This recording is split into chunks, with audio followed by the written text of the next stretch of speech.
Oh.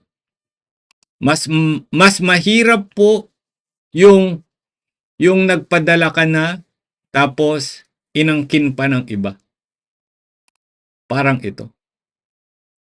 Yung feeling na nagpadala ka, dugot pawis ang puhunan mo para sa mga balikbayan box mo, tapos pagbabayaran ka pa ng 30,000 pesos kapalit ng pinadalang balikbayan box. Panoorin natin to. Pinasubasta, kaya nawala ang ilang balikbayan box na idineklara umanong abandonado. Batay sa mga sagot ng ilang inimbitahan sa isang pagdinig ng Kamara, may isa pang sinisingil umano ng 30,000 piso para matubos ang padala. Nakatutok si Mariz Umali. Naging emosyonal ang OFW na si Vilma Silga nang humarap sa House Committee on Overseas Workers Affairs. Pinagbabayad daw kasi siya ng halos 30,000 piso para makuha ang pinadala niyang mga balikbayan box sa pamilya sa Pilipinas. Yung hirap, yung tiis, ang pagod, pangungulila sa pamilya, sa mga anak. Mag-ipon ng mga bagay-bagay para lang maibigay sa kanila. Tapos so ganun, hindi namin alam kung saan napunta. Ang binayaran ko doon, almost 50,000 na. Tapos magbabayad ulit ako dito ng 29,500 para makarating sa akin. Tinatalakay sa komite ang umano'y illegal na gawain umano ng illegal freight forwarder kung bakit bigla na lang naglalaho ang mga pinaghirapang balikbayan boxes ng mga OFW. Nasaan na po yung aming cargo na yun? Ayun po yung binayaran namin po. Bago po ko sa amin ni Elmer, bayad po yun hanggang sa pinto ng bahay namin. Lumalabas na sinasabing nawawalang balikbayan boxes, idinedeklarang abandonado at pinapa-auction sa mga local freight forwarder. Pagkatapos, pinagbabayad ang mga OFW para lang mabawi ang kanilang balikbayan box. Kailangan pang magbayad doon sa kay Monique. Sa kagustuhan ko po, nagbayad ako kay Monique para makuha ko ang aking boxes. Hinala ng OFW party list, may nagaganap na sabwatan sa pagitan ng ilang kawani ng Bureau of Customs. Bakit nung hindi election, hindi ka nagsasalita tungkol dyan? Congresswoman. Congressman! Bakit nung kasagsagan ng maraming mga umiiyak sa social media ng mga kamag-anak at OFW, hindi ka nagsasalita tungkol sa balikbayan boxes na yan? Bakit ngayon? Bakit ngayon ka lang? Bakit ngayon kung kailan ang halalan na? Saka lang maingat. Sana'y nalaman ko na bago pa lang sana'y tumulong na. Pero hindi.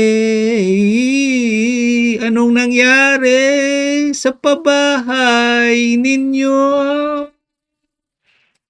Anong nangyari? Ay, nangyari sa pabahay, Congressman? Ha? Bakit ngayon ka lang tumataklakay sa mga issue ng balikbayan boxes? Ikaw ba'y naghahanap ng boto?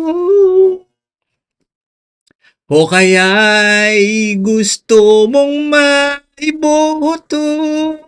Nais kong malaman. Nagagalit yung kapitbahay ko. Sa auction division at mga pribadong individual na lumalahok sa mga auction at kumukorner sa mga balikbayan boxes na di umano'y abandon upang ibentang muli sa mga may-ari ng OFW sa nakakalulang halagang. sa pagdinig na pag-alamang karamihan sa mga balikbayan box ay napunta sa isang Mona Lisa Tan, may-ari ng Monique Rapid Trans Incorporated na isang international at domestic freight forwarder. Giit ni Tan, tinulungan lang niya ang kaibigang OFW na di matubos ang balikbayan box, kaya raw siya sumali sa pagsusubasta. Nung nag-auction kayo, alam mo ba na na balikbayan boxes ang laman ng mga boxes na to? Yes po. Paano mo nalamang balikbayan boxes? Sinabi pa lang kanina ni Assistant Commissioner na these are unlabeled, declared as cargo. Sino ang nagsabi sa'yo na balikbayan boxes siya? Actually po, yung friend ko nga po, nag-forward po ng BL na yung cargo niya is nandun sa container na yon, and nilapit ko din po yon with Ma'am Dali, how to help my friends po. Diretsuhin ko na. Ibig sabihin may inside information si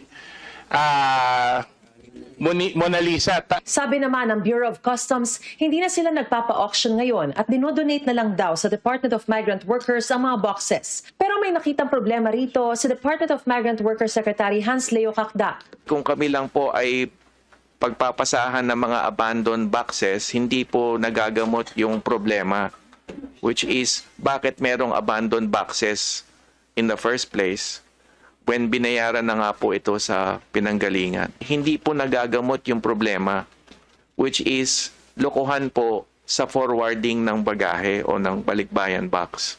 So, yun po sana ang malutas. Nangako ang DMW na tutulungan ang mga OFW na maiuwi ang mga balikbayan box nila sa tulong ng Action Fund.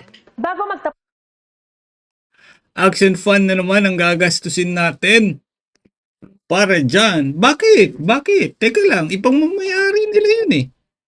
Bakit gagamit tayo ng pondo? What does it mean? What does it mean? What does it mean? Ang ibig sabihin nun, diba?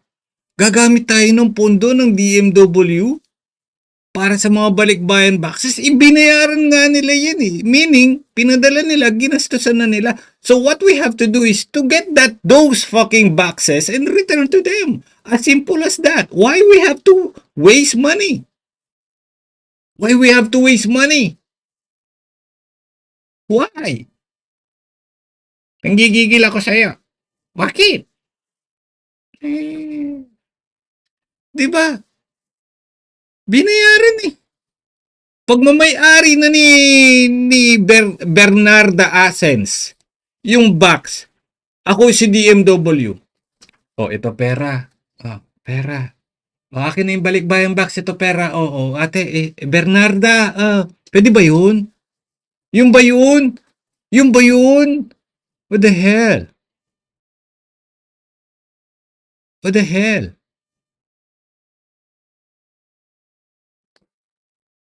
What does it mean? Diba?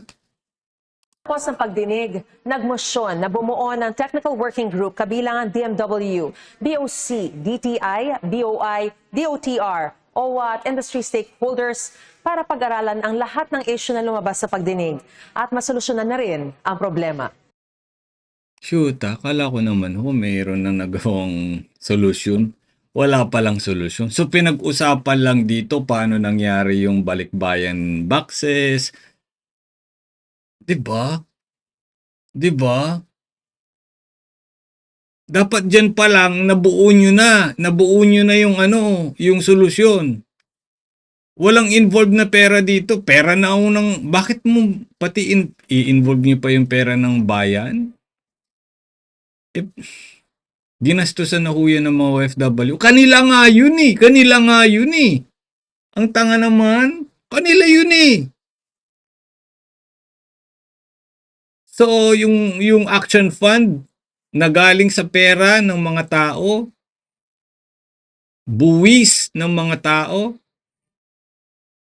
yung Action Fund na para ay nakalaan para sa mga OFW, ay gagamitin natin para sa punyetang mga cargo na hindi nagbibigay ng cargo boxes ng mga tao na para naman sa kanila yon. Ay,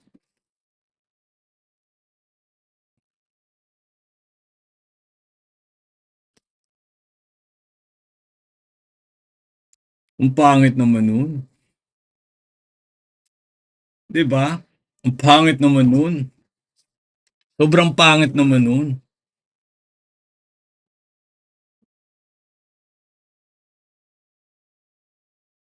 Ano po bang pagkakaiba ng ako OFW at OFW? Kasi nakita ko po sa party list. O tawagan natin si Congressman na gusto mo malaman anong pagkakaiba ng Ako OFW. Nasa hearing siya eh. Wait, pakita ko sa inyo.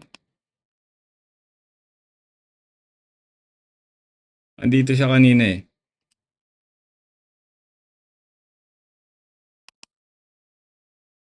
Nasaan siya? Nakita ko siya kanina dito eh.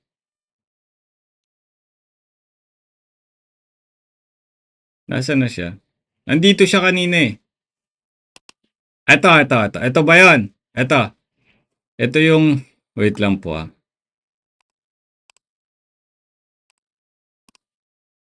Ito ba yun? Ito. Ito. Tinatanong ni ate. Umandap. Tinatawagan ko. Tinatawagan ko para sa'yo. Ayan o.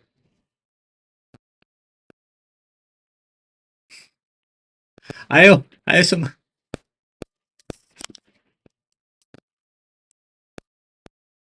Wala yata signal te. Ayaw sumagot oh.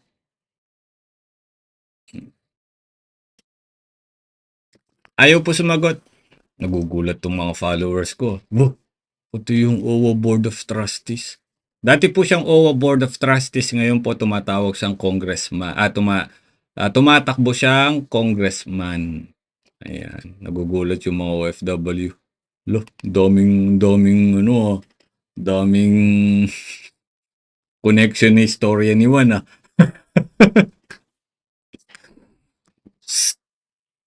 Okay? Lang. Okay? Lang. Okay. Anyway, Filipino and the family of OFW deserves to get those balikbayan boxes. Hindi naman na kailangan na gastusan ng gobyerno eh. Perang kanila nga ho yun eh. Diba? Kanila yun eh. Why we have to waste our money for those balikbayan boxes? Yes, I agree. At isa ako sa gusto ko mabawi nila yung mga balikbayan boxes nila. But, hindi kailangan na tayo ang maglalabas ng pera. Why we have to waste our money? Diba? Why we have to waste our money? Rights nila yun eh. Kanila yun, ma'am, sir eh. Sir, kanila yun, sir. Sir. Diba? Action fund. Putik na yan. Alam mo, yung action fund na yan, kung binibigay nyo yan sa mga OFW walang pamasahe po uwi ng probinsya, 5K. OFW, galing Riyadh. Tal, habibi, sinong pinakapoging vlogger? Storya ni Juan, 5,000. Nakasubscribe ko ba yung storya ni Juan? Oh yes, 5,000. Gana. Diba? Pangkabanding. Uuwi po ako Uuwi po ako ng Pilipinas, pero bago ako umuwi sa Pilipinas, mamamasyal muna kami sa Europe. Punta kami sa France. Tapos uwi ako ng Pilipinas. Malay mo, makakasabay kita sa NAIA. Yayain kita mag-date. Kain tayo. Sa OFW Lounge. Yan. Niyaya ako si OFW. Tara pre, kain tayo. Ate, kain tayo. Tara. Sagot ko lahat yan. Putik na yan. Tapos pumunta lang ng OFW Lounge. Pagpunta sa OFW, sige, kuha ka na ng yung lamesa, yung malaki. Kasa tayo. Ako na. Ano gusto mo? Gusto mo kape? Waiter! Tek na yan. Diba? Nag-date sa OFW Lounge. Ang yabang mo. Magtatawag ng OFW, kain daw sa airport, sagot niya. Dinala sa OFW Lounge. Ang pangit ka, Bandy. Pero, maiba ako, no? Meron ako napansin dito eh. Hindi ko type. Ano ba yung hindi ko type? Pakita ko po sa inyo. Okay. Hindi ko type to. I don't know why. I don't know why. Ay, hindi ko siya type. Ayan o. Yung logo nila. Diba? Ano naman to? Para siyang para siyang talangka. 'Di ba? Para siyang talangka, oh. Nakaganon lang. Nilalamig yung talangka. Parang maninipit eh.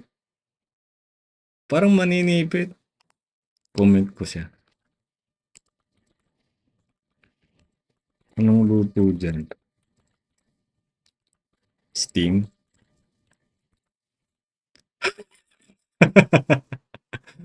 Oo.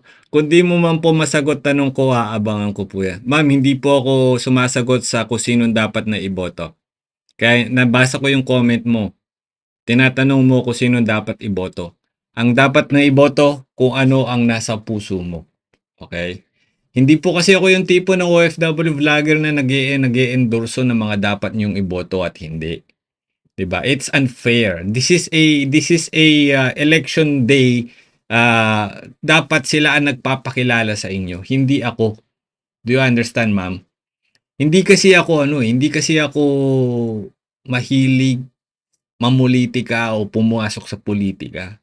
Kaya wala ho akong ini-endorsong mga OFW pa party list na yan. Ako, I am friend with different congressman sa Pilipinas na may hawak ng OFW sector. Marami akong kaibigang mga abogado sa Pilipinas. Mga tumakbo din ho silang congressman. Oh, pero hindi ho ako pumapasok sa ganung posisyon para sabihin sa'yo, oh ito, boto mo. No. Pasensya na po, ma'am. Anong pangalan mo? Si ma'am... Nasaan na yung nagtanong? Ma'am Salmia. Yan. Ma'am Salmia, 27, pasensya na po, no? Pero kung ano ang nasa puso mo, yun ang boto mo. Hindi dahil sa akin. Okay? Hindi po ako narito para i-brainwash kayo. Ayoko ng ganun. Nabudol na tayo. 'Di ba? Nabudol na kayo. Ayoko naman na isa ako sa mambubudol sa inyo. Ayoko ng ganun.